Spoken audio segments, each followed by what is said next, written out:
Guys, I am far from a handyman.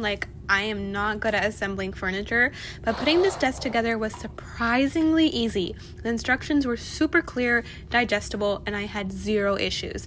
It took me about 45 minutes to build, but I definitely take my time. If you got someone helping, it'll probably take you about 15-20 minutes to get it done with 2 people.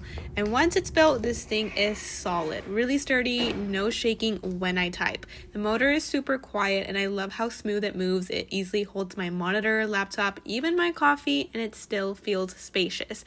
I work long hours from home, and switching between sitting and standing has definitely helped me with my focus and back tension. I just love it. Didn't think a desk could make me feel more productive, but here we are. I also love the little hook features. I use it to hold my handbag and my charger, and it's just super easy to use. All you gotta do is press those buttons right there. It will glide really easily in case you want the stand setting. So I recommend it.